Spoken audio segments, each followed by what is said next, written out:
do STF. A imagem espelhada descortina-se para as laterais. Vista interna do plenário vazio. Em letras brancas, voltamos a apresentar. Já estamos no ar com o Direto do Plenário. Vamos direto, portanto, à chegada das imagens da entrada dos ministros no plenário do Supremo Tribunal Federal, se deslocando aos respectivos lugares. Claro, também com a Procuradoria-Geral da República na expectativa da sessão da tarde de hoje. Como vimos, a expectativa é para o voto do ministro Gilmar Mendes no processo que trata, vemos que a procuradora Lindora Araújo, vice-procuradora, portanto, que está presente representando o Ministério Público hoje, nesse julgamento, continuação do voto do ministro Gilmar Mendes, ao vivo, direto do plenário.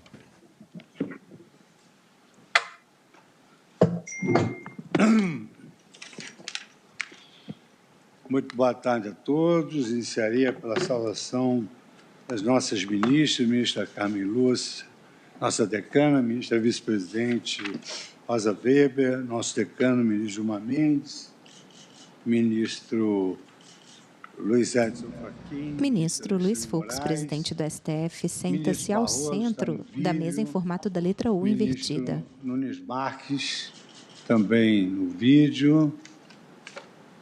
Ainda não entraram no vídeo nem o ministro André Mendonça, nem o ministro Dias Toffoli. E também saudar a Sua Excelência, a doutora Lindora Araújo. Ao fundo, vemos a parede de mármore claro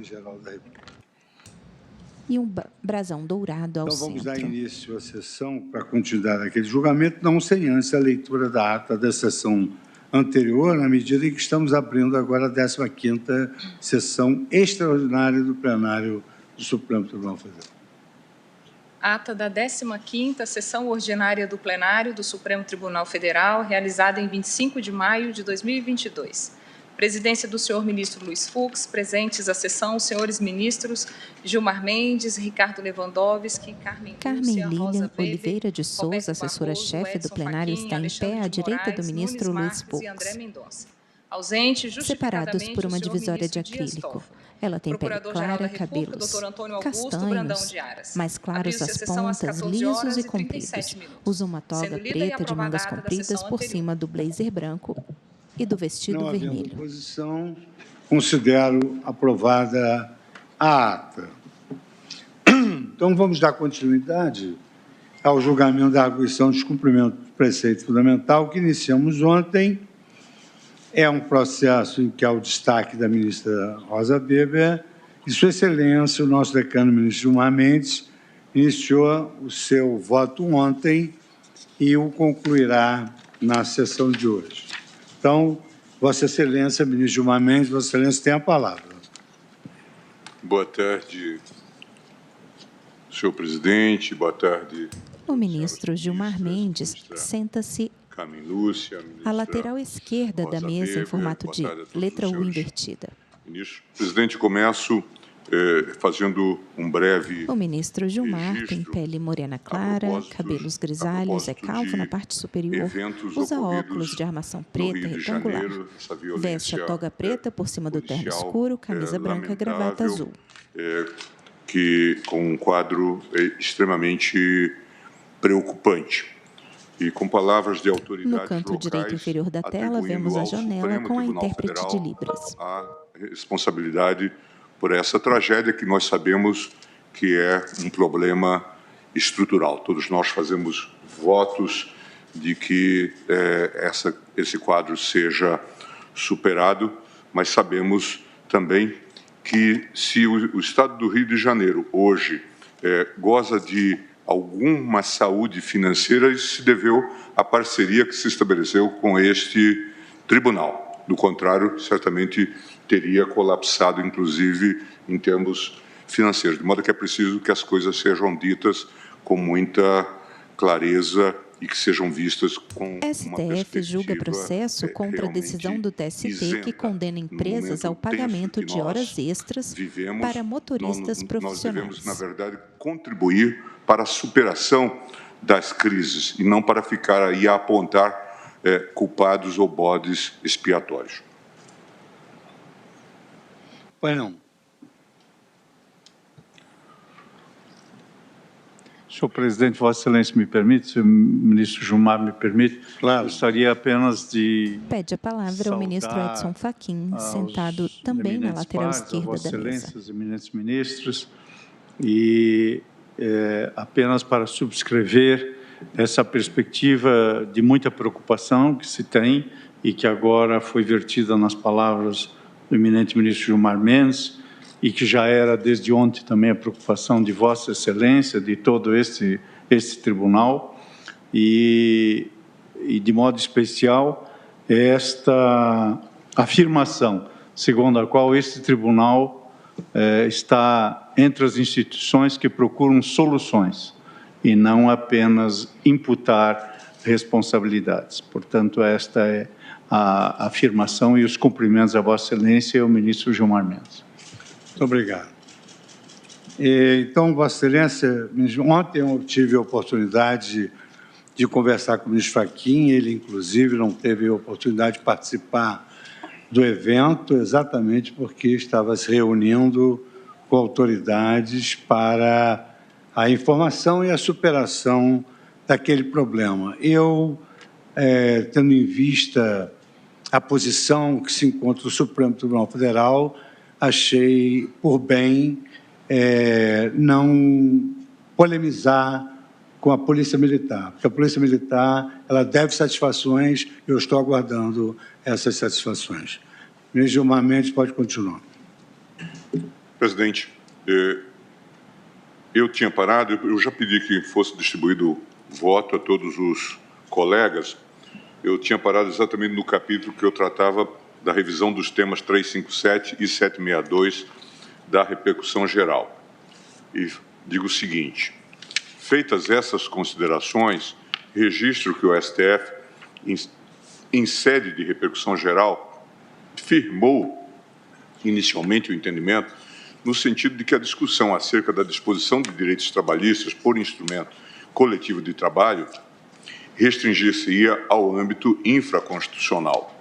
No processo paradigma do tema 357 de minha relatoria, assentou-se que a controvérsia relativa à redução do intervalo intrajornada e à majoração da jornada de trabalho no regime de turnos ininterruptos de revezamento por negociação coletiva estaria restrita ao âmbito infraconstitucional, motivo pelo qual se rejeitou a repercussão geral da matéria. Confira-se a ementa. Redução de intervalo intrajornada, majoração da jornada em turnos ininterruptos de revezamento, convenção e acordo coletivo, matéria restrita ao âmbito infraconstitucional, inexistência de repercussão geral, a IRG 825-675 de minha relatoria. Por sua vez, no julgamento do tema 762, RG 827-29, da relatoria do saudoso ministro Teori Zavascki, o Pleno consignou que a controvérsia relativa à validade de norma coletiva de trabalho que limita o pagamento de horas in itinere a menos da metade do tempo efetivamente gasto pelo trabalhador no seu trajeto até o local do serviço, fundado na interpretação da consolidação das leis do trabalho e da Lei 10.243 de 2001, seria de natureza infraconstitucional. Cito a ementa do referido julgado. Processual civil, recurso extraordinário, norma coletiva de trabalho, pagamento das horas em itinere, fixação de limite inferior à metade do tempo efetivamente gasto no trajeto até o local do serviço, validade, matéria infraconstitucional, ausência de repercussão geral. A controvérsia relativa à validade de norma coletiva de trabalho que limita o pagamento de horas in itinere a menos da metade do tempo efetivamente gasto pelo trabalhador no seu trajeto até o local do serviço, fundada na interpretação da consolidação das leis do trabalho e da Lei 10.243 de 2001, é de natureza infraconstitucional. É cabível a atribuição dos efeitos de declaração de ausência de repercussão geral quando não há matéria constitucional a ser apreciada ou quando eventual ofensa à Constituição se dê de forma indireta ou reflexa. Entretanto, revisitando a matéria à luz da Constituição Federal e levando em consideração a evolução do entendimento do Supremo sobre o assunto, ao apreciar o RG 590-415, tema 152 da sistemática da repercussão geral, esta Corte concluiu que a controvérsia referente à validade de norma coletiva de trabalho que limita ou reduz direitos trabalhistas possui, sim, natureza constitucional. Então, eu passo agora ao tema 152 da repercussão geral e o reconhecimento dos parâmetros constitucionais da negociação coletiva. No processo paradigma do tema 152 da sistemática da repercussão geral, o Supremo apreciou a validade da renúncia a direitos trabalhistas mediante adesão a plano de demissão voluntária, PDI, aprovado em acordo coletivo, desde que não relacionado a direitos absolutamente indisponíveis. Em pauta, DPF 381, requerente CNT. STF julga processo contra a decisão do TST que condena empresa ao pagamento de horas extras para motoristas profissionais. Quem vota é o ministro Gilmar Mendes. Limites que a autonomia individual. Isso porque, no âmbito do direito coletivo do trabalho, não se verifica a mesma situação de assimetria de poder presente nas relações individuais de trabalho. Anotou nesse aspecto que a Constituição de 88 reconheceu as convenções e os acordos coletivos como instrumentos legítimos de prevenção e de autocomposição de conflitos trabalhistas e tornou explícita a possibilidade de utilização desses instrumentos, inclusive para eventual reconformação ou redução de direitos trabalhistas. Ainda nesse precedente, leading case do Supremo Tribunal Federal no que se refere ao reconhecimento dos parâmetros constitucionais da negociação coletiva, o saudoso ministro Teori Zavascki previu expressamente a aplicabilidade da teoria do conglobamento na apreciação das normas coletivas, segundo a qual o acordo e convenção coletivos são fruto de concessões mútuas, cuja anulação não pode ser apenas parcial em desfavor de um dos acordantes, ressaltou o ministro. Considerando a natureza eminentemente sinalagmática do acordo coletivo, a anulação de uma cláusula tão sensível como essa demandaria certamente a ineficácia do acordo em sua integralidade, inclusive em relação às cláusulas que beneficiam o empregado. Aparentemente, o que se pretende é anular uma cláusula que poderia ser contrária ao interesse do empregado, mas manter as demais. Não vejo como, num acordo que tem natureza sinalagmática, fazer isso sem rescindir o acordo como um todo. A adoção da teoria do conglobamento pelo Supremo Tribunal Federal no tema 152 foi destacada pelo ministro Roberto Barroso, em artigo acadêmico publicado em coautoria com Patrícia Perrone Campos Melo. Assim se manifestaram os referidos autores. É descabida, ademais, a pretensão de manter em favor dos empregados os diversos benefícios assentados em um acordo coletivo, mas suprimir justamente a cláusula que lhes impõe determinado ônus. Quando as partes chegam aos termos de um acordo, levam em consideração o conjunto de direitos e obrigações que se atribuem reciprocamente, de forma que ou o acordo é válido na sua integralidade e, portanto, gera todos os custos e benefícios dele decorrentes, ou é inválido e, nesse caso, não gerará vantagens ou desvantagens para quaisquer das partes. Não é possível destacar de uma norma o que interessa e optar por descumprir o resto. Deve-se observar, no ponto, a teoria do conglobamento, como bem observado pelo ministro Teori Zavascki em seu voto. Em síntese, não seria possível a análise de determinada cláusula de um acordo ou convenção coletiva sem levar em consideração o conjunto do negociado. Isso porque concessões e abdicações são inerentes ao processo de transação entre empregadores e trabalhadores, característica que evidencia a importância da necessidade da participação e da chancela do respectivo sindicato nos termos do texto constitucional. Com esse entendimento, o processo paradigma do tema 152 restou, assim, emendado. Direito do trabalho, acordo coletivo, plano de dispensa incentivada, validade e efeitos. Plano de dispensa incentivada aprovado em acordo coletivo que contou com ampla participação dos empregados.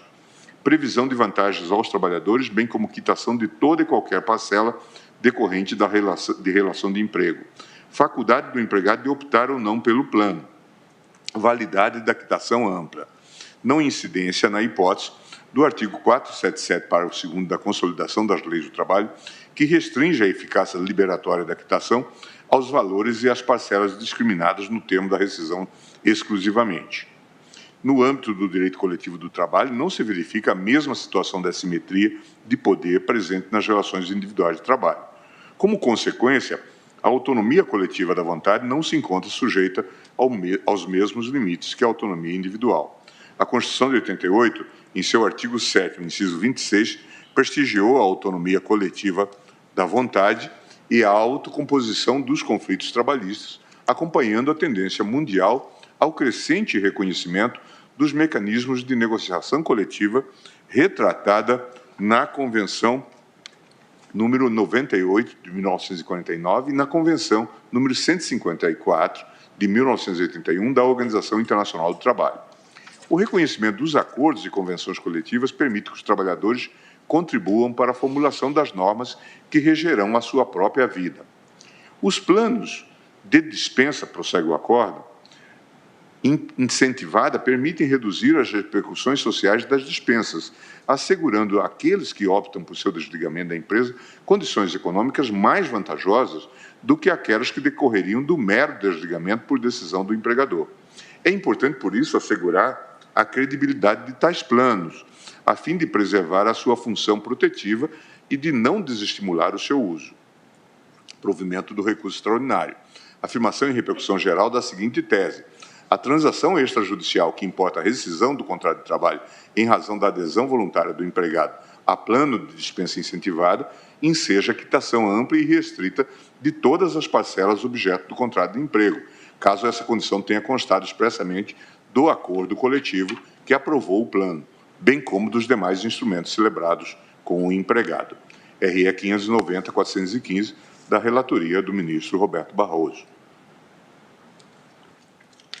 Diante do exposto, presidente, considerando a alteração de entendimento jurisprudencial do Supremo Tribunal Federal sobre a temática, resta evidenciada a necessidade de revisão das teses fixadas nos temas 357 e 762 da sistemática da repercussão geral, tendo em vista a natureza constitucional da matéria neles veiculadas. Além da análise realizada em sede de repercussão geral, a primazia de convenções e acordos coletivos também foi apreciada e chancelada por esta Corte em outros julgados que menciono para enfatizar que esse é, de fato, o entendimento adotado pelo Supremo Tribunal Federal.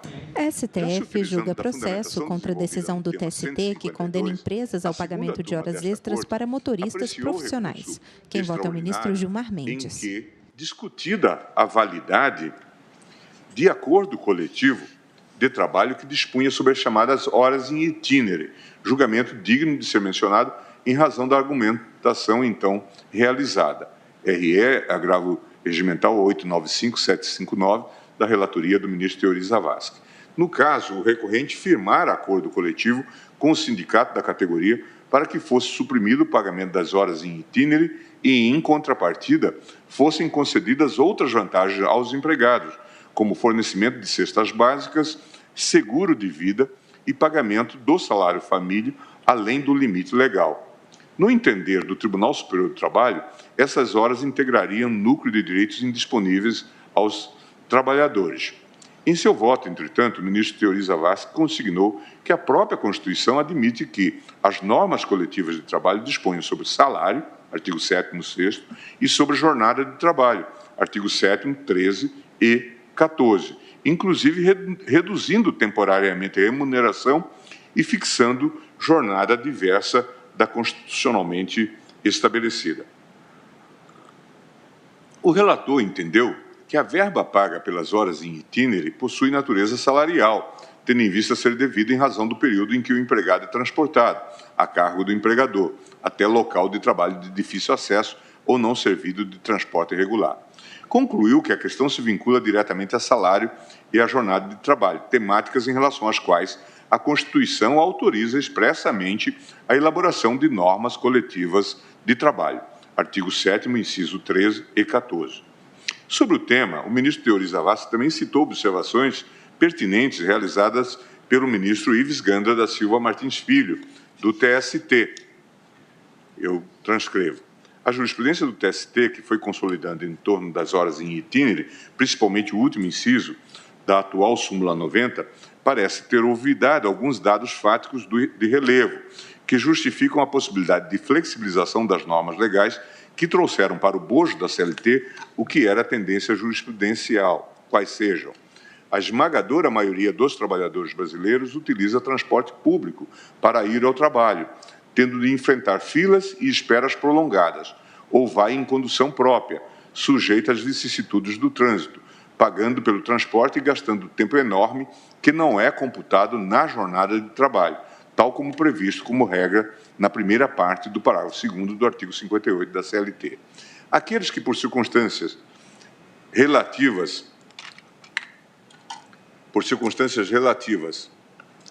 à localização da empresa gozam do benefício do transporte gratuito fornecido pela empresa, acabaram tendo, pela súmula 90 do TST, sua posterior inserção na parte final do parágrafo 2º do artigo 58 da CLT, um benefício suplementar, a contagem do tempo de transporte como de serviço, inclusive para efeito de percepção de horas extras. Durante o tempo de transporte em condução fornecida pela empresa, o trabalhador não despende esforço laborativo ou produtivo, não se podendo dizer a rigor que se trata de tempo à disposição do empregador, pois este diz respeito à permanência nas dependências da empresa, no aguardo de ordens ou do trabalho a realizar, ainda que sem real dispêndio de esforço.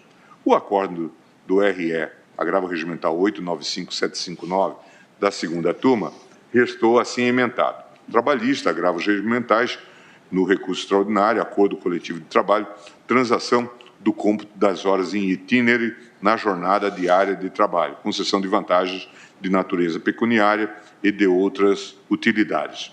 Validade. Conforme assentado pelo plenário do Supremo, no julgamento do RE 590-415, relator ministro Roberto Barroso, tema 152, a Constituição Federal reconheceu as convenções e os acordos coletivos como instrumentos legítimos de prevenção e de autocomposição de conflitos trabalhistas, tornando explícita, inclusive, a possibilidade desses instrumentos para a redução de direitos trabalhistas. Ainda segundo esse precedente, as normas coletivas de trabalho podem prevalecer sobre o padrão geral heterônimo, mesmo que sejam restritivas dos direitos dos trabalhadores, desde que não transacionem setorialmente parcelas trabalhistas de indisponibilidade absoluta. É válida a norma coletiva por meio do qual categoria de trabalhadores transaciona o direito ao cômputo das horas em itinere na jornada diária de trabalho em troca da concessão de vantagens de natureza pecuniária e de outras utilidades. Agravos regimentais desprovidos, inaplicável ao artigo 85, parágrafo 11 do CPC, pois não houve prévia fixação de honorários advocatícios. A importância dos acordos coletivos como instrumento de negociação dos conflitos foi igualmente chancelado pelo Supremo Tribunal Federal ao apreciar conjuntamente as ADINs 3423, 3392, 3431, 3432 e 3520 de minha relatoria, julgadas em sessão do plenário virtual finalizada em 29 de maio de 2020. As ações tinham por objeto o artigo 1º da Emenda Constitucional 45, de 8 de dezembro de 2004, que alterou o artigo 114, parágrafos 2º e 3º da Constituição Federal.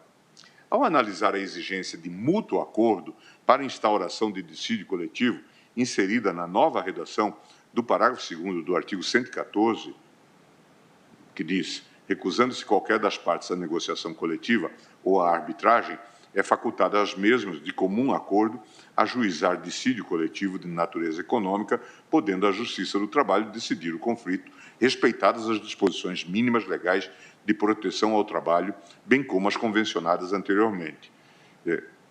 Consignei que um dos objetivos da reforma do Judiciário, a emenda 45, foi justamente diminuir o poder normativo da Justiça do Trabalho, privilegiando a autocomposição.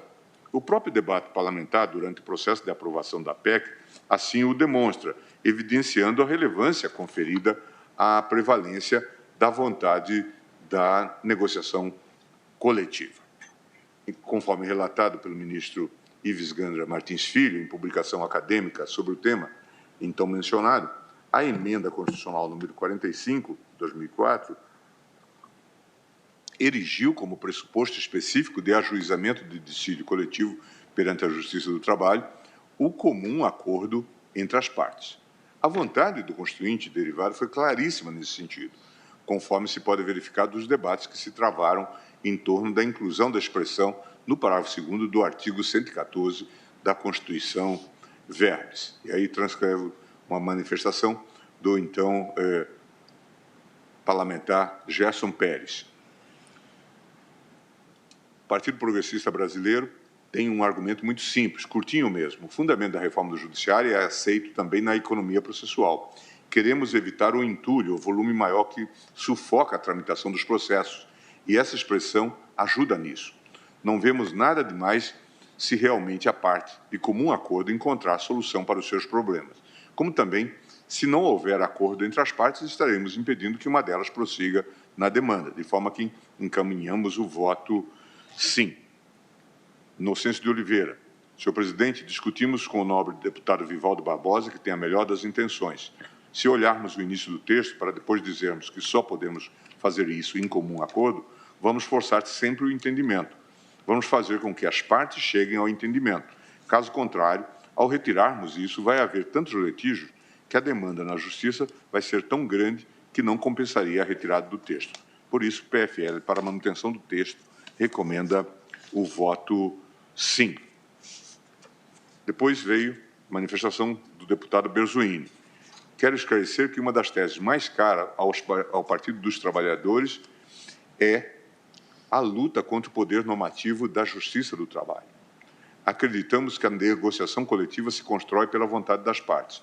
Ou seja, se não tivermos no processo de negociação a garantia da exaustão dos argumentos, da busca do conflito e da sua negociação, vai acontecer o que vemos em muitos movimentos hoje, particularmente em São Paulo, como o recente caso dos metroviários, em que a empresa recorre ao poder normativo antes de esgotar a capacidade de negociação.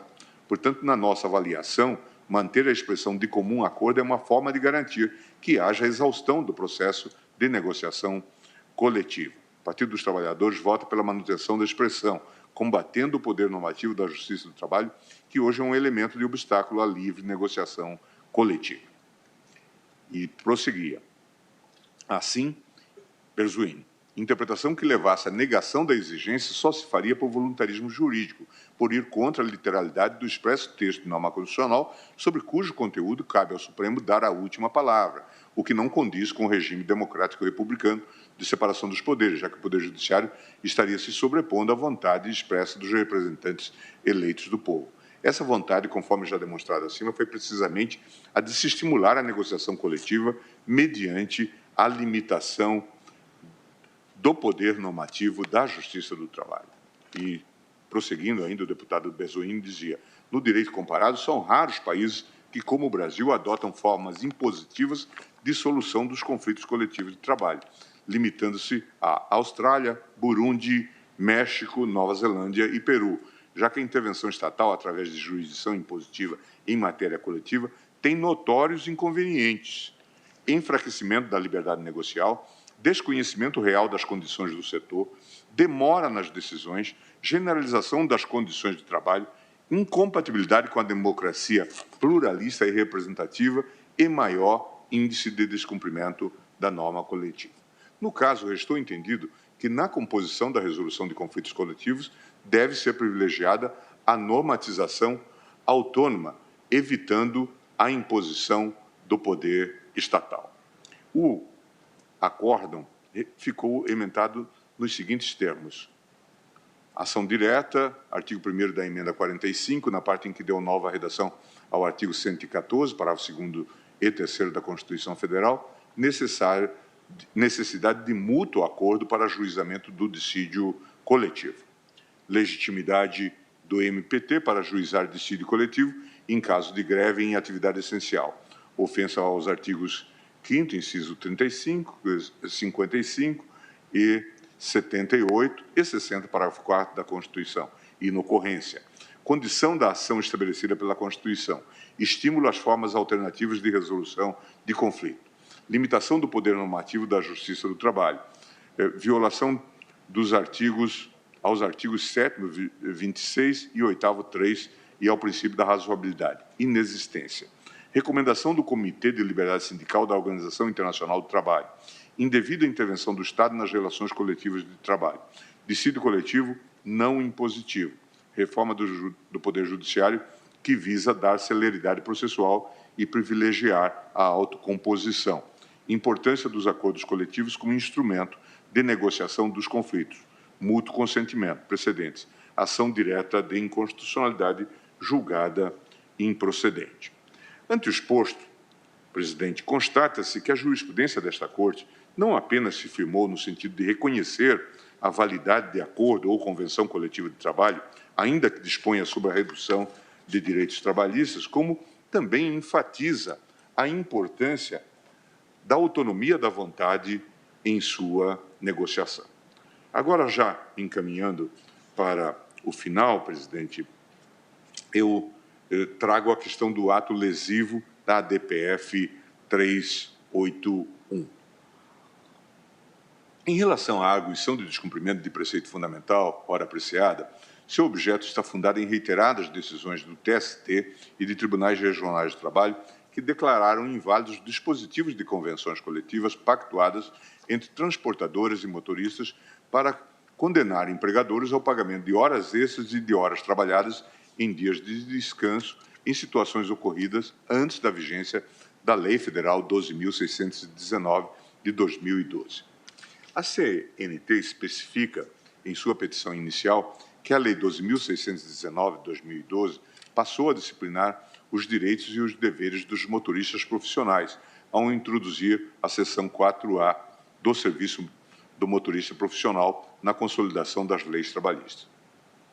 Aponta que, a partir desse diploma legislativo, parcialmente alterado pela Lei 13.103 de 2015, o motorista profissional passou a ter direito à jornada de trabalho fixa e a tempo de direção obrigatoriamente controlado pelo empregador, por meio de diário de bordo, papeleta ou ficha de trabalho externo, nos termos do artigo 73, parágrafo 3º da CLT. No ponto, anote-se que o artigo 235-C, caput da CLT, passou a estabelecer que a jornada diária de trabalho do motorista profissional será de 8 horas, admitindo-se a sua prorrogação por até 2 horas extraordinárias, ou mediante previsão em convenção ou acordo coletivo, por até 4 horas extraordinárias.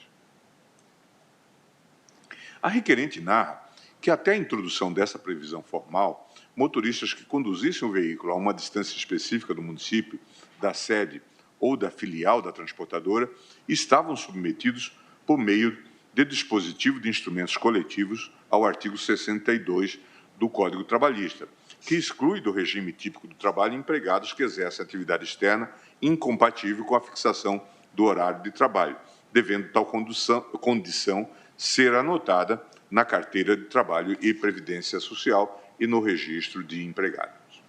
Aduz que tal enquadramento foi acordado em negociações coletivas firmadas entre sindicatos representativos dos motoristas e das transportadoras, mas passou a ser afastado pela Justiça do Trabalho com base essencialmente no princípio da primazia da realidade dos fatos. Nesse ponto, destaque-se jurisprudência do TST sobre o tema. Recurso de revista, principal da reclamada, apelo interposto na vigência da Lei 13.015 de 2014, rescisão indireta, trabalho externo, controle de jornada, norma coletiva.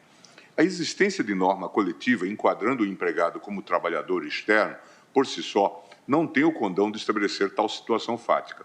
Na diretriz da remansosa jurisprudência desta Corte, ocorrendo a possibilidade do controle da jornada, como na hipótese dos autos, fica afastada a incidência do artigo 62, inciso 1 da CLT, fazendo jus o reclamante às horas extras pleiteadas. Note-se que as alegações recursais acerca da ausência do controle de jornada, por destoarem do panorama fático delineado pelo regional, encontram óbice na súmula 126 desta Corte, que veda a reapreciação de matéria fática nesta atual fase recursal extraordinária. Outro precedente, horas extraordinárias, trabalho externo, norma coletiva, controle de horários, súmula número 26, não conhecimento. O egrégio Tribunal Regional, soberano na análise das provas, registrou a possibilidade de controle da jornada de trabalho do reclamante, tendo em vista a obrigatoriedade de comparecimento na sede da empresa no início da jornada, de comunicação com o supervisor ao término dos trabalhos e de lançamento dos atendimentos efetuados em sistema. Observa-se, portanto, que, embora houvesse norma coletiva cujo teor estabelecia que os empregados que exercessem trabalho externo não cumpririam jornada de trabalho, o contexto fático dos autos demonstrou que o reclamante efetivamente estava submetido a controle de horário pela reclamada, incidindo, portanto, o princípio da primazia da realidade. Incólume o artigo 7º, inciso 26 da Constituição. Por sua vez, tratando-se de questão afeta ao conjunto fático probatório dos autos, insuscetível de análise nesta Corte. Outro precedente. Agravo de instrumento em recurso de revista em face da decisão publicada antes da vigência da Lei 13.015 de 2014. Horas extras, trabalho externo. A exceção prevista no artigo 62.1 da CLT não depende apenas do exercício de trabalho externo, mas também da impossibilidade de controle de horário pelo empregador.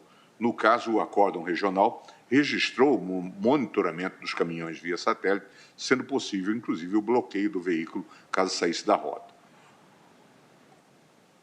O contato via rádio, a necessidade de comparecimento no estabelecimento empresarial na saída para o trabalho e no retorno, quando deveriam ser prestadas contas, havendo, aliás, empregados com a função de supervisionar o retorno dos motoristas, supervisor de retorno. Relatório de prestação de contas que demonstra os horários praticados pelo autor. Indubitável, portanto, que o empregador exercia o controle indireto sobre os horários cumpridos pelo empregado. Somente quando se revelar inteiramente impossível o controle, estará afastado o direito ao pagamento de horas extraordinárias em razão da liberdade de dispor do seu próprio tempo, a exemplo do que ocorre mesmo nesses casos com o intervalo para a refeição, cujo gozo é presumido, diante da autorização legal para a dispensa do registro. Nesse contexto, observada a possibilidade de controle da jornada e a efetiva prestação de horas extraordinárias, não se pode reconhecer a validade de disposições normativas que fixam a prestação externa de serviços quando tal realidade não for experimentada. Incólumes os artigos 62.1 da CLT e 7º 26 da Constituição. Vê-se que, em face da inexistência da disciplina legal sobre a jornada de trabalho de motoristas externos, empregadores e trabalhadores livremente decidiram acordar sob a chancela de seus respectivos representantes sindicais que a jornada de trabalho não seria controlada. A Justiça Trabalhista, ao entendimento de que, na prática, seria possível o controle, afastou tais dispositivos com base no princípio da primazia da realidade. Entendo ser clara a existência de lesão a preceitos fundamentais nos termos aqui descritos. De fato, a situação posta na ADPF 381, os princípios constitucionais da segurança jurídica, da isonomia, da livre iniciativa e, principalmente, a supremacia das convenções e dos acordos coletivos, mais do que preceitos fundamentais de excepcional importância ao efetivo e regular funcionamento do Estado de Direito, sustentam um quadro de regularidade econômica, que não pode ser desconsiderado quando associado às relações de emprego. Reitero que a anulação de uma cláusula específica de acordo ou convenção coletiva acaba por desconsiderar o processo de negociação entre sindicatos e empregadores, no qual dispositivos que, em um primeiro momento, pudessem eventualmente ser prejudiciais a uma determinada categoria, em verdade são compensados por outros ajustes que tragam compensações. No ponto, a reforma trabalhista explicitou, ao incluir o artigo 611-A, parágrafo 2º, a consolidação das leis do trabalho, que a inexistência de expressa indicação de contrapartidas recíprocas em convenção coletiva ou acordo coletivo de trabalho não ensejará sua nulidade por não caracterizar um vício do negócio jurídico. Isto é, não é preciso explicitar de forma exaustiva quais direitos do empregador e empregados estão transacionando ou quais vantagens estão adquirindo em maior ou menor grau. Todo instrumento, em seu conjunto, por ter a participação sindical, presume-se deliberados de maneira equânime e não pode ser interpretado apenas em um determinado aspecto isoladamente. Quem vota é o ministro Gilmar Mendes. Precisa ser pensada em uma perspectiva futura, tomando como pressuposto os desafios trazidos pela dinamicidade da revolução digital. Em pauta, a DPF 381, requerente CNT. STF julga processo contra a decisão do TST que condena empresas ao pagamento de horas extras para motoristas profissionais. Do regramento contratual trabalhista, considerando as particularidades de cada forma de organização dos modelos de negócio. A recente reforma trabalhista, aprovada em 25 de janeiro deste ano na Espanha, por exemplo, reverteu o movimento legislativo anterior de enfraquecimento da ação sindical nas negociações coletivas.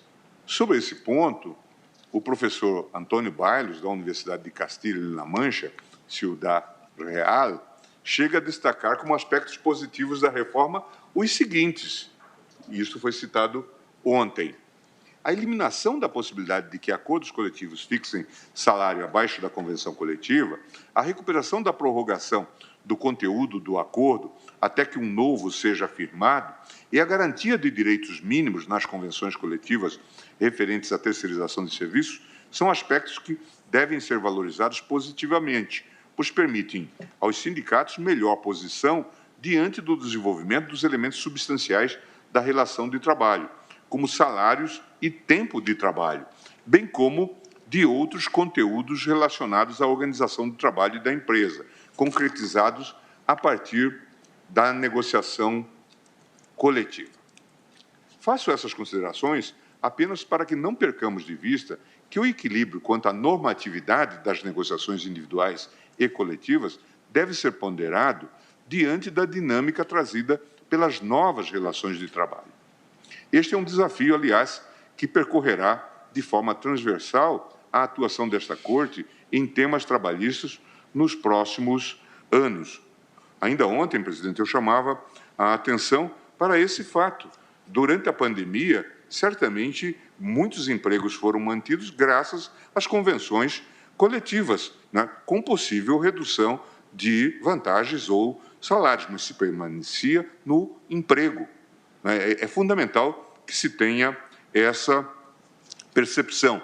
Esse novo mundo da revolução digital está fazendo uma revolução também no âmbito do direito. E a dificuldade do direito legislado acompanhar essa realidade. Lembrávamos ontem dos chamados nômades digitais, que colocam até um problema. São colocados, sediados, domiciliados num dado país e estão prestando serviço em outro país ou para vários países. Né? E se coloca daqui a pouco um grave problema até de previdência social. Como isso vai se resolver. Não é? Ou a questão, por exemplo, esses dias eu via sobre uma dessas entidades que compõem o GAFA, acordo coletivo que se tem que fazer em termos mundiais, porque empregados do Facebook no mundo todo. Não é? Em suma, são enormes os desafios que se colocam, não é? E que estão a exigir criatividade a partir desses acordos. Por tudo isso, presidente, entendo que as decisões da Justiça do Trabalho que afastam a validade da incidência do artigo 62.1 da Convenção das Leis do Trabalho, deixando de aplicar a cláusula contratual de acordos e convenções coletivas em que deliberada sua aplicação à categoria para situações ocorridas antes da entrada em vigor da Lei Federal 12.619 de 2012, ofendem os princípios constitucionais da segurança jurídica, da isonomia, da livre iniciativa e, principalmente, a supremacia das convenções e dos acordos coletivos. E, por isso, estou julgando procedente a DPF para declarar a prevalência do disposto em convenções e acordos coletivos pactuados entre empregadores e motoristas profissionais externos no tocante à aplicação do artigo 62.1 da CLT nas relações jurídicas regidas antes da entrada em vigor da Lei Federal 12.619 de 2012. É como voto. Muito obrigado, ministro Gilmar, pelo denso e percussiente voto proferido nessa ação de descumprimento fundamental. Ministro Luiz Fux. 381. Utilizando-nos da metodologia que passamos a adotar, o destaque foi formulado por Sua Excelência a ministra Rosa Weber, que então agora terá a oportunidade de apresentar a sua versão sobre o tema para nós podermos debater. Obrigada, senhor presidente. Cumprimento Vossa Excelência, também os eminentes pares, ministra Carmen Lúcia, especialmente o eminente relator, ministro Gilmar Mendes, a vice-procuradora-geral da República, a doutora Língora. A ministra Rosa Weber, vice-presidente do STF, também senta-se à lateral esquerda da mesa. Entre os ministros, Edson Fachin e Carmen Lúcia. Com que ontem nos brindaram os doutores Sérgio Antônio Ferreira. Rosa Weber tem pele branca, cabelos louríssimos, curtos e lisos. E também usa óculos de armação escura retangular. Como visto, senhor presidente, usa um lenço estampado em branco, verde e flores, seguido da toga preta por cima do blazer preto. Em face de decisões judiciais, vemos uma pequena estante de livros à direita da ministra. E de tribunais regionais do trabalho, em que reconhecido a motoristas do transporte rodoviário de cargas o direito a horas extraordinárias e ao pagamento pelo trabalho em dias de descanso antes da vigência da Lei 12.619 de 2012, a despeito de prevista, quanto a eles, em convenções coletivas de trabalho, a aplicação do artigo 62, inciso 1 da CLT, em razão, friso, da impossibilidade de controle da jornada. Acompanho o eminente relator, senhor presidente, quanto ao reconhecimento da legitimação ativa da entidade sindical autora, como também subscrevo as palavras de Sua Excelência e também as do ministro Edson Fachin, no que tange aos eventos de violência no Rio de Janeiro. Todavia, no caso dos autos, eu respeitosamente diverjo do eminente relator quanto ao cabimento da presente ADPF, perfilhando, senhor presidente, a compreensão primeira de Sua Excelência, ontem relembrada no relatório, no sentido do indeferimento da inicial. Daí o destaque que fiz e passo a expor, senhor presidente, os fundamentos pelos quais, com a devida vênia, reputo inadmissível esta ADPF.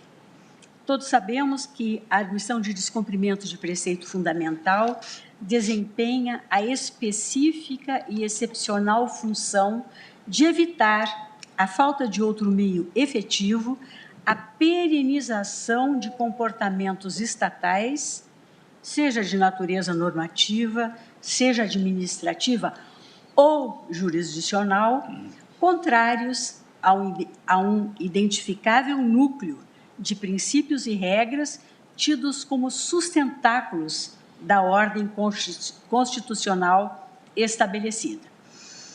Nesse sentido, expresso o artigo 4º, parágrafo 1º da Lei 9882, de 1999, ao assentar que não será admitida a arguição de descumprimento de preceito fundamental quando houver qualquer outro meio eficaz de sanar a lesividade.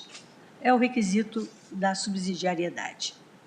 Este preceito, também todos sabemos, legitima esta Suprema Corte a exercer, à vista de casos concretos, o juízo de admissibilidade, seja quando incabíveis os demais instrumentos de controle concentrado, seja quando constatada a insuficiência ou a não efetividade da jurisdição subjetiva para afirmar a tutela da ordem constitucional de forma efetiva e imediata. Sinaliza ainda, todos sabemos, a jurisprudência consolidada deste tribunal, que não basta estarem à disposição da parte ações ou mesmo recurso extraordinário para afastar a utilidade da DPF, impondo-se a efetividade do instrumento processual a ser acionado na tutela dos preceitos fundamentais. Assim, no exame dos casos de feição objetiva, é que se verificará a potencial efetividade da ADPF como ação competente para a tutela do direito constitucional de forma ampla, geral e imediata, evitando reste frustrada a segurança jurídica. Na hipótese em julgamento, o eminente relator identifica na ADPF o meio adequado a sanar a ofensa à supremacia dos acordos e convenções coletivos, sustentando que, na análise sobre a eficácia da proteção de direito fundamental nesse processo, deve predominar um enfoque objetivo ou de proteção da ordem constitucional global. Outra, contudo, a minha compreensão, porque, em momento algum, com a devida vênia, houve o afastamento do pactuado em normas coletivas pelas decisões trazidas à colação. Como bem enfatizado no parecer da Procuradoria-Geral da República, carreado aos autos, não e com a devida vênia da manifestação antes do doutor Augusto Aras, mas neste parecer se diz, com todas as letras, aspas, as decisões judiciais impugnadas que condenam empresas de transporte rodoviário a pagar horas extras a motoristas profissionais não negam incidência ao artigo 62, 1 da CLT, nem recusam aplicação a normas convencionais que prescrevem a aplicação desse dispositivo à categoria conveniente. Elas interpretam referidas normas à luz do quadro fático e reputam aplicável o regime de controle de jornada de trabalho quando constatada, apenas aí, quando constatada viabilidade do controle ou sua realização pelo empregador.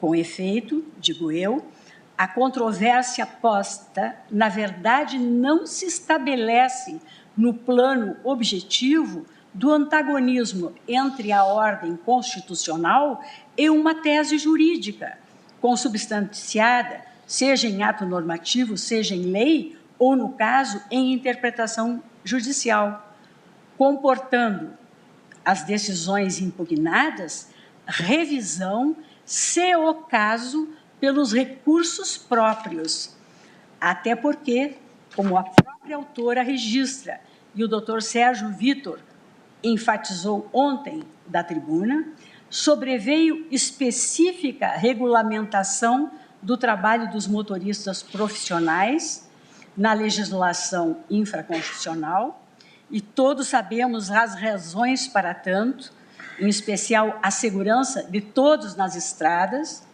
por meio da Lei 12.619 de 2012, que inseriu na CLT seção relativa ao serviço do motorista profissional, posteriormente alterada pela Lei 13.103 de 2015. Prevista desde então na legislação infraconstitucional, artigo 235-C da CLT, a fixação da jornada dos motoristas de transporte rodoviário, com base na Constituição Federal, ou nos acordos e convenções coletivos de trabalho, e assegurado na redação trazida pela Lei 13.103 de 2015 e não alterada pela posterior reforma trabalhista, assegurada expressamente a estes profissionais direito à jornada de trabalho fixa e a tempo de direção controlado pelo empregador, autorizado este empregador a valer-se de diário de bordo, papeleta ou ficha de trabalho externo, nos termos do artigo 74, parágrafo 3º da CLT, assim como de meios eletrônicos instalados no próprio veículo, a seu critério, a critério do empregador. Os fundamentos invocados pela Confederação autora, a rigor, a meu juízo, revelam disputa em torno de aspectos pertinentes à própria apreciação do substrato fático probatório subjacente às decisões judiciais apontadas como violadoras de preceitos fundamentais, traduzindo hipótese de conflito de dimensão meramente subjetiva, individual e concreta. Em absoluto, senhor presidente, eu ignoro a evolução da jurisprudência da Casa a hoje admitir a ADPF para questionar decisões judiciais, notadamente trabalhistas, e também súmulas do TST. Quem vota é a ministra Rosa Weber, vice-presidente do STF. 501, da relatoria do ministro Alexandre de Moraes, redator para acordo o ministro Ricardo Lewandowski, em que fiquei vencida com o eminente relator e os ministros Luiz Edson Fachin e Luiz Roberto Barroso, quanto ao cabimento da ação, que ainda se encontra em trâmite quanto ao mérito. Não é, contudo, disso que aqui se trata, com a devida vênia. Colho da petição inicial, aspas, a Confederação Nacional dos Transportes não questiona a constitucionalidade do artigo 235-C da Lei 12.619, de 2012, mas sim a orientação jurisprudencial que rejeita a pactuação da aplicação do artigo 62.1 da CLT pelas convenções coletivas de trabalho, a fim de determinar o pagamento de horas extras e horas trabalhadas em dia de descanso. Fecho aspas. Portanto, continuo eu, a alegada rejeição pelas decisões judiciais atacadas de aplicação do genérico artigo 62.1 da CLT, que exclui do regime de duração do trabalho, dentre outros, os que exercem atividade externa incompatível com a fixação de horário de trabalho, pactuada em convenções coletivas e com o deferimento de horas extras e do pagamento do trabalho em repousos compulsórios, é que está a embasar a presente ADPF e não, friso, a prevalência do legislado sobre o negociado. Este, sim, a ser objeto de exame no recurso extraordinário 1.121.633, tema 1046 da repercussão geral, também pautado para esta data.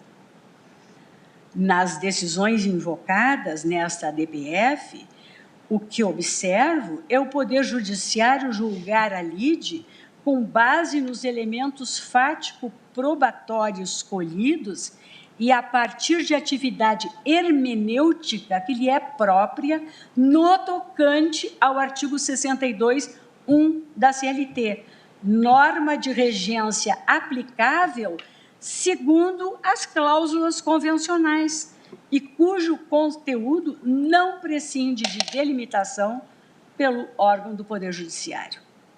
Nessa linha, tenho por incabível a presente arguição de descumprimento de preceito fundamental pela constatação, primeiro, da inexistência de conflito entre normas autônomas, instrumentos coletivos de trabalho, e heterônomas, legislação trabalhista, a suscitar possível desconsideração de cláusulas coletivas em face do artigo 62.1 da CLT.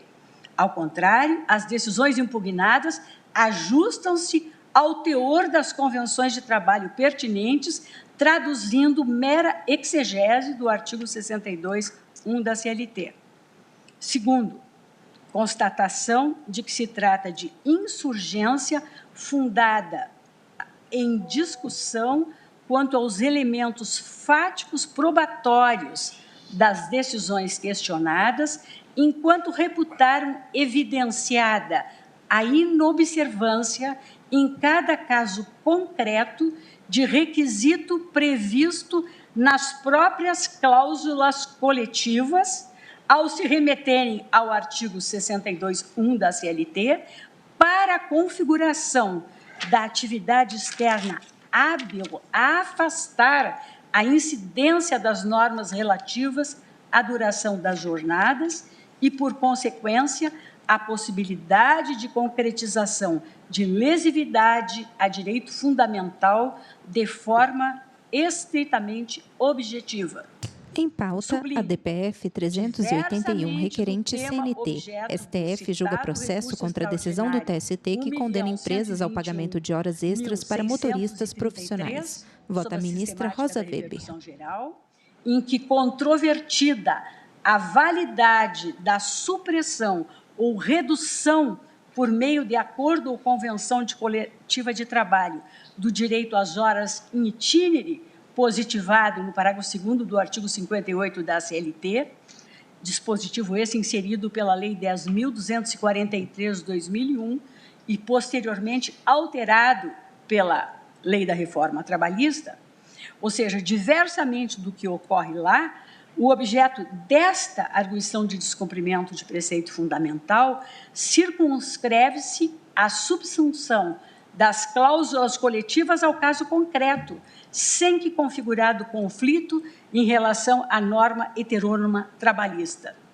E tudo porque, reitero, a insurgência aqui diz com a alegada não aplicação pelas decisões atacadas das normas coletivas consagradoras da incidência do artigo 62.1 da CLT, a quê? Aos contratos de trabalho dos motoristas internos em razão da impossibilidade de controle da jornada e justamente porque compreenderam, certo ou errado, à luz da prova colhida, pelo efetivo controle da jornada e não pela impossibilidade do controle da jornada que levaria à exclusão do regime de duração do trabalho consagrado pelo artigo 62.1 da CLT. E aí se faz fundamental relembrar o teor do artigo 62.1 da CLT, que na redação da Lei 8.966 de 1994 e na fração de interesse, excetua do regime de duração normal do trabalho os empregados que exercem atividade externa incompatível com a fixação de horário de trabalho nos seguintes termos: não estão abrangidos pelo regime previsto neste capítulo, inciso 1, os empregados que exercem atividade externa incompatível com a fixação de horário de trabalho, devendo tal condição ser anotada na carteira de trabalho e previdência social e no registro de empregados. Por oportuno, destaco que na redação anterior a esta lei de 1994, não estavam compreendidos no regime do capítulo pertinente à duração do trabalho os vendedores pracistas, os viajantes e os que exercerem, em geral, funções de serviço externo não subordinado ao horário, além de outros como vigias e gerentes. E depois os trabalhadores em serviços de estiva e capatazia. As LIDE, nas ações trabalhistas em que proferidas as decisões atacadas, situa-se, como evidenciado, no âmbito da duração do trabalho, compreendida como a quantidade de tempo de trabalho e de descanso de cada empregado ao longo de determinado dia, semana ou ano. Por outro lado, a jornada de trabalho diz com a soma das horas diárias efetivamente trabalhadas pelo empregado, enquanto o horário de trabalho se refere ao início e término das atividades no desempenho da jornada de trabalho. Todos sabemos, e no voto escrito que juntarei aos autos, senhor presidente, porque estou aqui a resumi-lo, eu trago doutrina justamente estabelecendo a importância, evidenciando a importância dessas distinções. Prossigo dizendo que a Constituição Federal de 1988 garante aos trabalhadores brasileiros o direito fundamental à duração do trabalho normal não superior a 8 horas diárias e 44 semanais, facultada a compensação de horários e redução da jornada mediante acordo ou convenção coletiva de trabalho, bem como a jornada de 6 horas para o trabalho realizado em turnos ininterruptos de revezamento, salvo negociação coletiva. Estou aqui me referindo aos incisos 13 e 14 do artigo 7º da nossa Constituição Cidadã. Nesse contexto, prossigo, a efetividade do direito fundamental à duração normal do trabalho pela fixação de limites à jornada do empregado sujeita-se à autenticidade do sistema de controle pelo empregador, ou seja, da veracidade da anotação da hora de entrada, saída do empregado, por meio de registro manual, mecânico ou eletrônico, na forma do artigo 74, parágrafo 3º da CLT, com a redação conferida pela Lei 13.874, de 2019. Ora, extraio das cláusulas das convenções coletivas juntadas pela Confederação Nacional do Transporte a estes autos, atinentes à jornada externa dos motoristas do transporte rodoviário de carga, a pactuação das condições do exercício da atividade externa nos moldes do artigo 62.1 da CLT, o que significa dizer mantido o mesmo requisito legal atinente à efetiva incompatibilidade com a fixação do horário de trabalho. Cito como exemplo, senhor presidente, e peço até escusas, mas há que realmente esquadrinhar o que se encontra nos autos, eu cito, por exemplo, as seguintes cláusulas que se encontram acostadas aos autos. Cláusula 15ª, Convenção Coletiva de Trabalho de 2010-2011, anexo 3. O que ela diz, essa cláusula 15ª, artigo 62.1 da CLT? Para os empregados que exercem atividade externa incompatível com a fixação de horário de trabalho, as empresas poderão proceder à contratação nos termos do disposto no artigo 62.1 da CLT, devendo tal condição constar em seu contrato de trabalho, bem como anotação na carteira, ou seja, reproduz o artigo 62. Outro exemplo, senhor presidente, cláusula 20ª do anexo, Convenção Coletiva do anexo 4º, parágrafo 2º, fica estabelecido e ratificado que todos os motoristas profissionais que exercem atividades externas atenderão o artigo 62.1 da CLT. Mais uma cláusula, cláusula 6ª, da Convenção do anexo 6, motoristas viajantes, horas extras. Fica expressamente acordado entre as partes que os motoristas que viajam em rota interestadual, intermunicipal, sem qualquer controle de jornada de trabalho, não fazendo jus ao pagamento de horas extras. Cláusula 9ª, a convenção que está no anexo 7º, para empregados que exercem atividade externa incompatível com a fixação de horários de trabalho, dentre os quais incluem-se os motoristas das empresas de transportes de carga, inclusive os de distribuição de bebidas e refrigerantes. As empresas poderão proceder à contratação nos termos do disposto no artigo 62.1 da CLT, devendo, mesma condição constada na carteira de trabalho. Não ficando, e continua, não ficando por conta da empresa contratante o controle das horas trabalhadas, interjornada e descanso obrigatório. Mais uma, senhor presidente, para Vossa Excelência ver o que consta nessas convenções. Parágrafo 1º, conversão coletiva de trabalho do anexo 10. Para empregados que exercem atividade externa incompatível, mesmo teor, com a fixação de horário de trabalho, as empresas poderão proceder à contratação nos termos do artigo 62.1 da CLT. Agora, veja, aqui tem uma pequena variação. A convenção do anexo 10, parágrafo 3º, aplicam-se aos trabalhadores exercentes de atividade externa o disposto no artigo 62.1 da CLT, em face da inexistência de fixação do horário de trabalho e da impossibilidade do cumprimento do disposto no artigo 74, parágrafo 1º do mesmo diploma legal.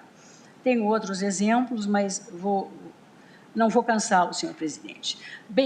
Ainda mais. Bem postas as coisas e com a devida vênia dos que têm entendimento diverso, no caso, não há falar em afastamento do pactuado em cláusulas coletivas, como as horas citadas, cujo reconhecimento é, sem dúvida, direito fundamental assegurado por o inciso 26 do artigo 7º da Constituição. E isso porque, digo mais uma vez, sujeitas ao comandarem a aplicação do artigo 62.1 da CLT aos motoristas de carga, ao mesmo requisito consagrado neste artigo 62.1 da CLT, atinente à incompatibilidade entre o exercício da atividade externa pelo empregado e o efetivo controle da jornada pelo empregador. Em verdade, a configuração do trabalho externo emerge essencial no exercício do poder de direção do contratante, concretamente manifestado na execução diária do contrato pelo trabalhador, a ser analisado em cada caso. Vale dizer, trata-se de pressuposto fático extraído da execução das tarefas no dia a dia da prestação de serviços, na esfera de execução de cada contrato individual de trabalho. Diversamente dos contratos do direito civil, em que a aplicação e a produção de efeitos jurídicos vincula-se ao acordo de vontades, o contrato de trabalho depende da execução da obrigação contraída. É o nosso princípio da primazia da realidade, né? Princípio consagrado por Plá Rodrigues e também ontem lembrado no seu magnífico voto pelo ministro Gilmar Mendes.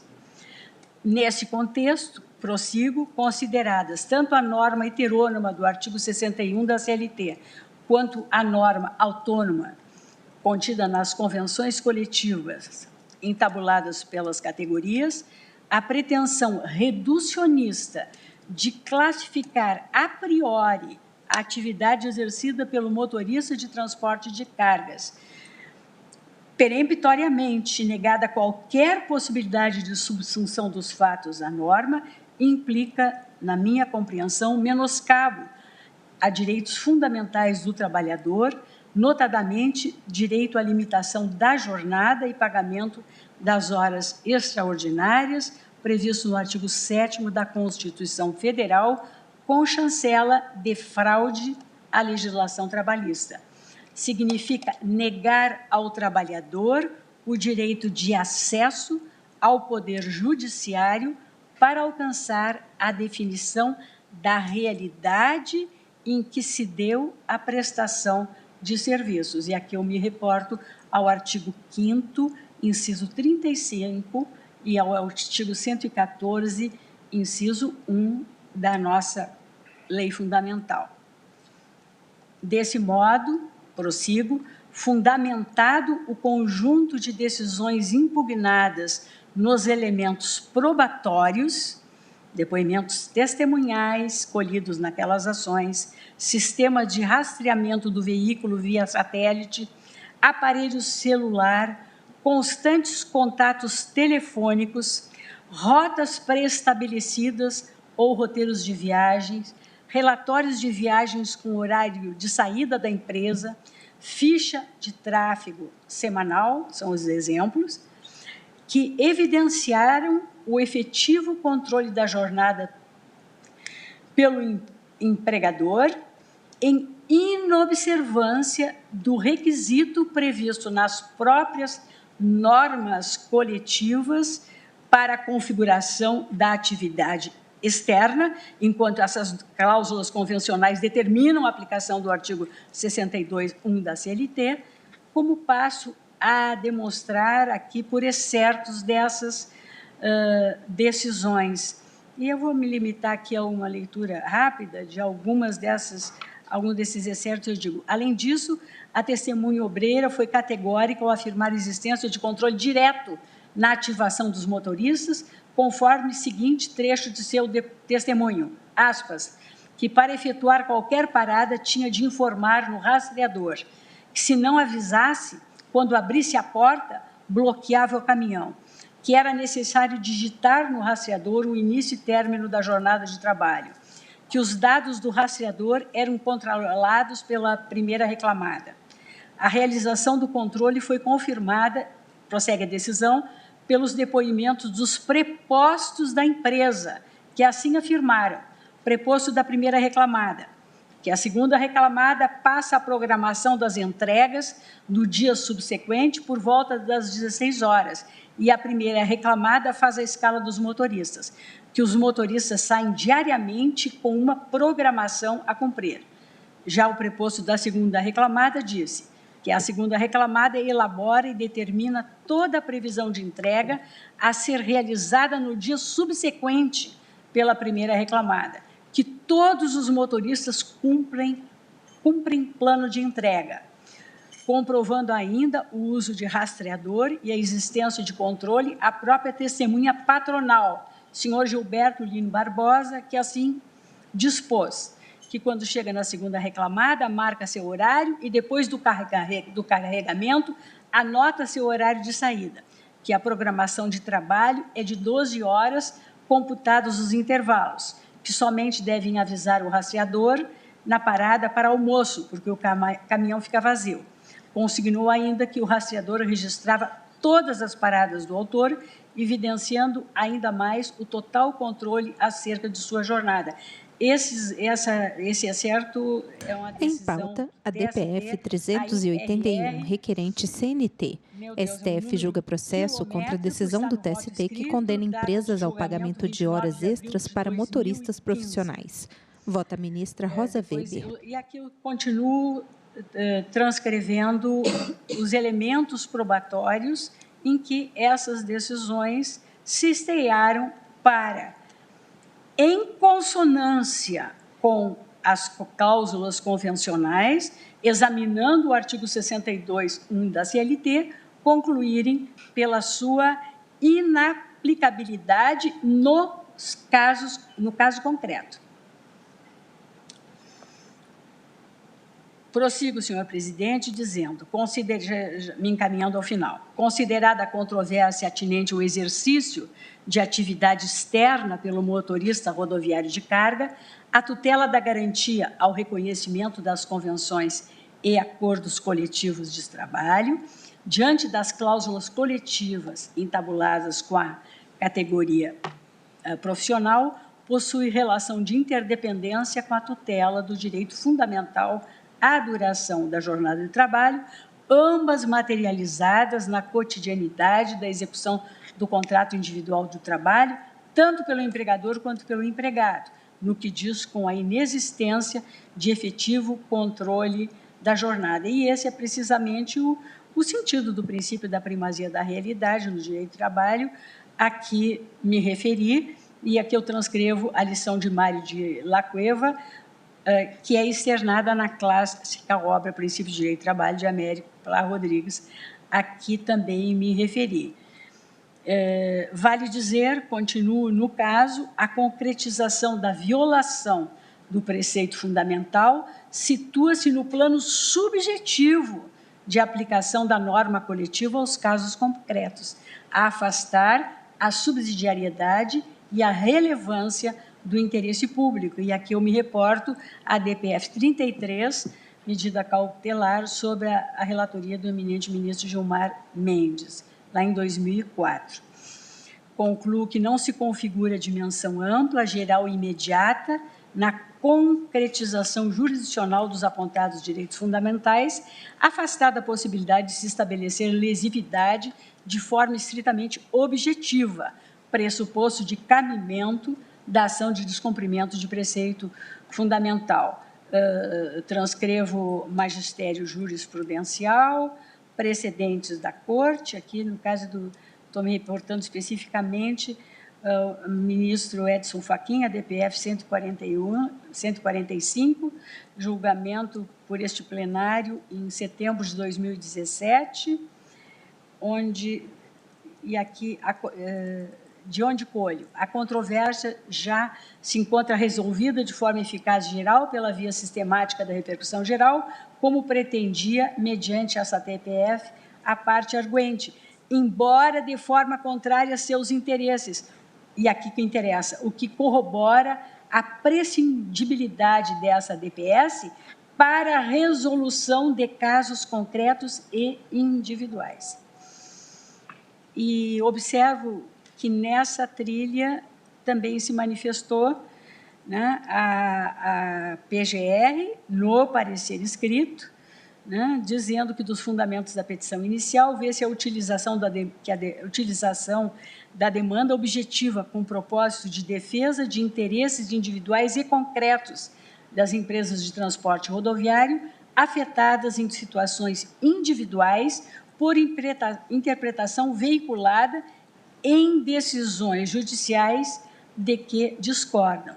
Essas decisões se infundam em argumentação fático-probatória sobre a existência de meios disponíveis de controle de jornada em casos concretos, no alcance da exceção prevista no artigo 62.1 da CLT e nas normas coletivas invocadas nos autos, e que implica incidência de regras ordinárias de controle de jornada de trabalho. E também, senhor presidente, a Advocacia Geral da União veio exatamente na mesma linha, né? Leio, como visto, arguente, a pretexto de combater suposta ofensa aos artigos 1º, inciso 4º, 5º caput e inciso 2, 7º, incisos 6 e 16, 8º, incisos 3 e 4, e 170 caput da Constituição Republicana, pleiteia que essa Suprema Corte declare inconstitucionalidade de decisões da Justiça do Trabalho que, anteriormente à vigência da Lei 12.619, de 2012, condenaram os empregadores de motoristas profissionais externos a arcar com pagamento de horas extras e horas trabalhadas em dias de descanso. Observa-se, portanto, que a arguente busca a declaração de inconstitucionalidade de tais decisões como forma de alterar o entendimento adotado pelos tribunais arguidos em processos judiciais específicos, sem que tenha havido, todavia, o necessário esgotamento das vias processuais disponíveis para questionar seu conteúdo. Assim, senhor presidente, renovando o meu pedido de vênia, divirjo do eminente relator para não conhecer da presente ADPF e, caso superada esta preliminar, no mérito, eu julgo improcedente o pedido. Não tenho, senhor presidente, com a devida vênia, diante de tudo quanto expus, não tenho como declarar nestes autos a prevalência do disposto em convenções e acordos coletivos pactuados entre empregadores e motoristas profissionais no tocante à aplicação do artigo 62(1) da CLT, pois as decisões judiciais invocadas, reitero, não deixaram de examinar a lide de acordo com o dito preceito consolidado. Ao contrário, julgaram a causa à luz da prova dos autos, concluindo, certo ou errado, pelo não preenchimento do requisito da incompatibilidade da atividade externa exercida pelos motoristas de transporte rodoviário de carga, autores daquelas ações, com a fixação do horário de trabalho, diante do controle efetuado naqueles casos. Ao exame do recurso extraordinário 1.121.633, com a repercussão geral reconhecida, em que haverá inúmeras sustentações orais, já estão previstas, eu enfrentarei, senhor presidente, a questão da prevalência do negociado sobre o legislado. É como voto, senhor presidente. Muito obrigado, ministra Rosa Weber, que abre a divergência em relação ao voto do relator. Nós temos ainda 5 minutos para iniciarmos o intervalo. Eu pergunto ao ministro André Mendonça se Vossa Excelência precisa de mais tempo para expor as suas razões. Saudação, senhor presidente, saudação, eminente relator, ministro Gilmar Mendes, ministra Rosa Weber. O ministro André Mendonça fala por videoconferência. Nossa vice-presidente e acaba de proferir seu voto aos eminentes pares e à subprocuradora-geral da República, aos advogados que nos acompanham. Meu voto não é extenso, porém, enquanto nós acompanhávamos atentamente aqui o voto tanto do ministro relator como da ministra Rosa, o ministro Cássio me consultou sobre a possibilidade de antecipar o voto. Então, eu fico à disposição. Acho que em 10 minutos eu voto, mas também coloco à disposição do ministro Cássio Nunes, caso Vossa Excelência sim concorde, senhor presidente. Tendo em vista o horário das audiências, então, indago a Vossa Excelência, ministro Cássio, quanto tempo? Mais de 6 minutos. Hein? Não levo mais do que 6 minutos. Então, Vossa Excelência tem a palavra. Muito obrigado, presidente. Uma boa tarde, aos senhores ministros, às senhoras ministras. O ministro Nunes Marques fala por videoconferência. Tem pele morena clara, cabelos castanhos, levemente grisalhos nas laterais. Usa terno preto, camisa branca, gravata preta. Ao fundo, a imagem da fachada do STF sob um claro céu azul. Formais de normas trabalhistas. Aquelas ditas heterônomas, como a própria terminologia está a sugerir, são as produzidas pelo Estado e não pelas partes diretamente interessadas. Já as autônomas são as que nascem no seio dos próprios grupos envolvidos nas contratações, especialmente por intervenção dos sindicatos. As convenções e acordos coletivos de trabalho, espécies de normas autônomas, se comparadas com as leis em sentido estrito, presumivelmente guardam muito mais consistência e adequação ao quadro fático a ser normatizado, dada mesmo a sua origem convencional, isto é, baseada na liberdade das partes. Concebidas à luz das circunstâncias concretas e específicas de cada categoria de trabalhadores, as convenções e acordos coletivos de trabalho veiculam normas vocacionadas à pacificação da relação capital-trabalho, prevenindo de forma orgânica que dissídios individuais venham a se multiplicar na via judicial. Ademais, ao prevenir ou abrandar tensões que naturalmente podem se estabelecer na relação capital-trabalho, As convenções e acordos coletivos apresentam-se também a serviço do desenvolvimento econômico do país, auxiliando na manutenção do clima de normalidade, tranquilidade e segurança nas atividades produtivas de bens e serviços. A Constituição Federal de 1988, desde sua redação originária, assim como depois de sucessivamente emendada, para além de consagrar a legitimidade das convenções e acordos coletivos de trabalho, estimula sua prática, ao conferir-lhe a virtude de, eventualmente, suavizar os rigores de certas exigências, artigo 7º, inciso 13 e 14, e ao estabelecer a sua precedência em relação à judicialização, artigo 114, parágrafo 1º, como método de solução de conflitos trabalhistas. Importa registrar que a natureza vertical da relação entre empregado e patrão, própria dos vínculos individuais de emprego, não é a realidade identificada nos acordos produzidos por negociações coletivas, em que os trabalhadores são representados por sindicatos. A exigência de participação da entidade sindical obreira, conforme disciplina assentada na Constituição Federal, artigo 8º, inciso 6, tem o propósito de equalizar a negociação entabulada no âmbito das convenções e acordos coletivos, presumivelmente evitando que sejam pactuadas normas contrárias aos interesses gerais dos trabalhadores. Claro, as convenções e acordos coletivos, obviamente, não é dado dispor sobre direitos sociais que, por natureza, sejam absolutamente insuscetíveis de flexibilização.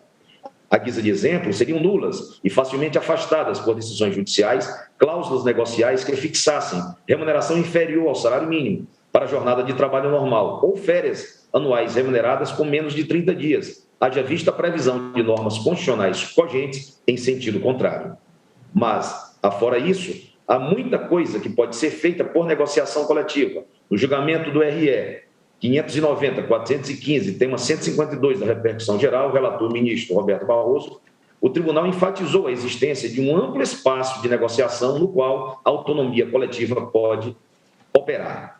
Isto é apenas um trecho da emenda lavrada por Sua Excelência. No âmbito do direito coletivo do trabalho, não se verifica a mesma situação de assimetria de poder presente nas relações individuais de trabalho. Como consequência, a autonomia coletiva da vontade não se encontra sujeita aos mesmos limites que a autonomia individual. A Constituição de 1988, em seu artigo 7º, inciso 26, prestigiou a autonomia coletiva da vontade e a autocomposição dos conflitos trabalhistas, acompanhando a tendência mundial ao crescente reconhecimento dos mecanismos de negociação coletiva retratada na Convenção número 98 de 1949 e na Convenção número 154 de 1981 da Organização Internacional do Trabalho. O reconhecimento dos acordos e convenções coletivas permite que os trabalhadores contribuam para a formação das normas que regirão a sua própria vida.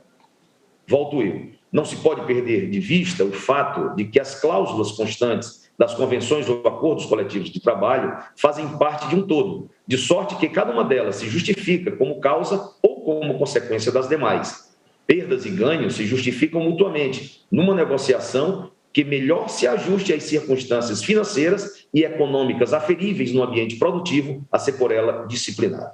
Nesse contexto, não é legítimo pretender-se preservar tudo o que tenha sido favorável ao trabalhador, descartando-se o restante que possa favorecer de alguma forma o empregador. Conforme consta da DPF 381, no bojo de convenções e acordos coletivos de trabalho, ajustou-se a incidência do artigo 62, inciso 1 da CLT, antes que entrasse em vigor a Lei 12.619, de 2012, parcialmente alterada pela Lei 13.103, de 2015, de forma a disciplinar a não incidência de horas extras e de horas trabalhadas em dias de descanso para motoristas que exercessem seu ofício externamente. As decisões da Justiça do Trabalho, questionadas na presente ADPF, afastaram não apenas a disciplina constante do artigo 62, inciso 1 da CLT, mas igualmente cláusula de negociação coletiva.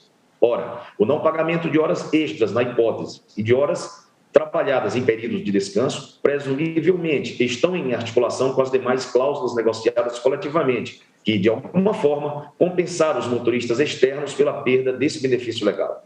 De outro modo, o sindicato não teria concordado com a negociação, é o que se pode presumir. Assim, no conjunto do ajuste coletivo e não no artigo 62, inciso 1 da CLT, é que se encontra o fundamento para a relativização do direito a pagamento de horas extras ou de horas trabalhadas em períodos de descanso.